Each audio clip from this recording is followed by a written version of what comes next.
السلام علیکم ورحمۃ اللہ وبرکاتہ۔ سامعین کرام، میں امید کرتا ہوں آپ سب خیریت سے ہوں گے، خوشحال ہوں گے۔ سامعین کرام، بیان کیا جاتا ہے کہ شخص نے غلام خریدا تھا تو اس غلام نے اپنے آقا سے 3 شرطیں کی۔ پہلی یہ کہ جب نماز کا وقت آئے تو آپ مجھے نہ روکیں گے۔ دوسری شرط یہ کہ آپ مجھ سے صرف دن میں خدمت لے سکیں گے مگر رات کو مجھ پر یہ پابندی نہ ہوگی۔ تیسری شرط یہ کہ میرے رہنے کے لیے کوئی ایسا کمرہ عنایت فرمائیں گے جو میرا پسندیدہ ہو، دوسرے شخص کو اس میں آنے کی اجازت نہ ہوگی۔ چنانچہ آقا نے غلام کی تینوں شرطیں منظور کر لی اور غلام کو حکم دیا اپنے رہنے کے لیے محل میں سے کوئی اپنا پسندیدہ کمرہ کا انتخاب کر لے، جس میں ہر کمرہ ایک سے ایک بہتر ساز و سامان کے ساتھ آراستہ تھا۔ بس غلام نے تمام کمروں کو دیکھ بھال کر اپنے لیے ایک ویران کمرہ پسند کیا جو بغیر چھت کے تھا۔ اس پر آقا نے دریافت کیا کہ آخر تم نے یہ ویران کمرہ کیوں پسند کیا؟ کمرے تو اور بھی بہت ہیں۔ اپنے آقا سے یہ بات سن کر غلام نے جواب دیا کہ میرے آقا، شاید آپ کو معلوم نہیں، ویران جگہ اللہ تعالیٰ کے ذکر سے آباد ہو جاتی ہے۔ اس کے بعد اس غلام نے اسی ویران کمرے میں رات کو رہنا شروع کر دیا۔ یہ بات پہلے ہی طے ہو چکی تھی، رات کو غلام آزاد رہے گا۔ جب غلام کو اپنے پسندیدہ کمرے میں رہتے ہوئے کچھ عرصہ گزر گیا تو اس کے آقا نے ایک دن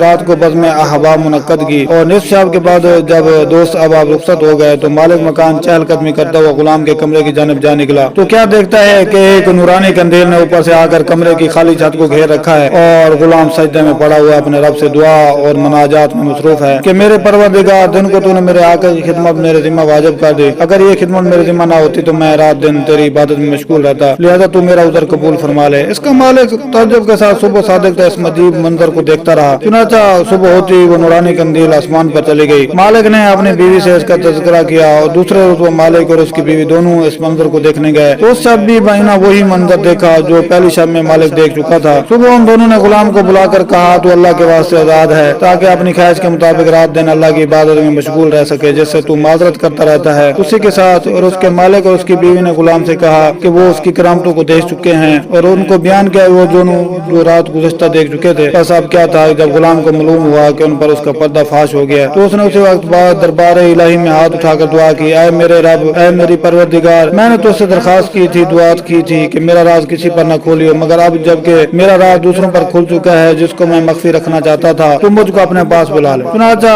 اسی حالت میں اس کی روح کف سے انصری سے پرواز کر گئی، وہ واصل برحق ہو گیا، اللہ تعالیٰ اس کی مغفرت فرمائے۔ حضور کریم صلی اللہ علیہ وسلم نے سچ فرمایا کہ جو اللہ کا ہو جاتا ہے اللہ اسی کا ہو جاتا ہے۔ دیکھیے اس عالم فنا فی اللہ کی دعا کس طرح ہاتھوں ہاتھ درجہ قبولیت کو پہنچ گئی۔ اللہ تعالیٰ ہمیں اس واقعے سے سبق حاصل کرنے کی توفیق عطا فرمائے، آمین یا رب العالمین والسلام۔ ہماری ویڈیو اگر آپ کو اچھی لگی ہے تو ہمارا چینل سبسکرائب کر دیجئے اور ساتھ ہی بیل آئیکن کا بٹن دبا دیجئے تاکہ ہر نئی سٹوری، دلچسپ کہانی آپ تک پہنچتی رہے۔